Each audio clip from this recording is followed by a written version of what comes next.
തീയതിയിൽ കഴിഞ്ഞ കാലത്തിന്റെ നാൾവഴികളിലെ പ്രധാനപ്പെട്ട ഒരു സംഭവത്തെക്കുറിച്ച് ഒരു ലഘു വിവരണം. ഇന്നലകളിൽ ഇന്ന്.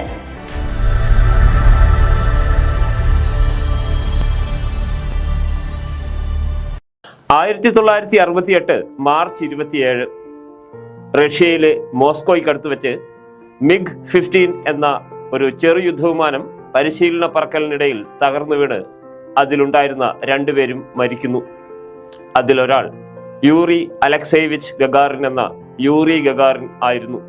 ഇന്ന് ഏറ്റവും അധികം ഗവേഷണങ്ങൾ നടക്കുന്ന ബഹിരാകാശ രംഗത്തെ മനുഷ്യന്റെ ആദ്യ കാൽവെപ്പായിരുന്നു 1961 യൂറി ഗഗാറിന്റെ ബഹിരാകാശ യാത്ര. ആ വർഷം ഏപ്രിൽ 12 ആ ചരിത്ര സംഭവം. ബഹിരാകാശ ഗവേഷണ മേഖലയിലെ ഒരു കുതിച്ചുചാട്ടമായിരുന്നു അത്.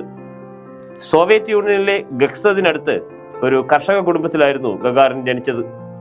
സ്കൂൾ വിദ്യാഭ്യാസത്തിന് ശേഷം സാങ്കേതിക വിദ്യാഭ്യാസത്തിൽ ശ്രദ്ധ കേന്ദ്രീകരിച്ച് പടിപടിയായി ഗഗാറിൻ പഠിച്ചു മുന്നേറി. 1955 പൈലറ്റ് സ്കൂളിൽ അഡ്മിഷൻ ലഭിച്ചു. 1960 ആയപ്പോഴേക്കും ബഹിരാകാശ ഗവേഷണ രംഗത്ത് ഏറെ മുന്നേറിയിരുന്ന റഷ്യ ബഹിരാകാശ യാത്രയ്ക്ക് അനുയോജ്യനായ വ്യക്തിയെ തിരയുകയായിരുന്നു. അങ്ങനെ ഗഗാറിൻ ചരിത്രപരമായ ആ നിയോഗത്തിന് തിരഞ്ഞെടുക്കപ്പെട്ടു. ബഹിരാകാശ യാത്രയ്ക്ക് ശേഷം ഭൂമിയിൽ തിരിച്ചെത്തിയ ഗഗാറിൻ വീരപുരുഷനായി മാറി. പ്രസിഡന്റ് നികിത ക്രൂഷ്ചേവ് നേരിട്ടെത്തി ഗഗാറിനെ അനുമോദിച്ചു.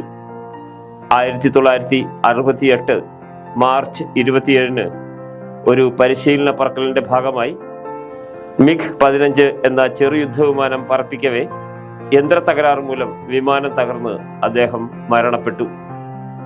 അപകടം നടക്കുന്നതിന് ഏതാനും ദിവസങ്ങൾക്ക് മുമ്പ് ചില കാര്യങ്ങളിൽ ക്രൂഷ്ചേവുമായി ഉണ്ടായിരുന്ന അഭിപ്രായ വ്യത്യാസം ആ അപകടത്തിൽ സംശയങ്ങൾക്കിട നൽകിയിരുന്നു.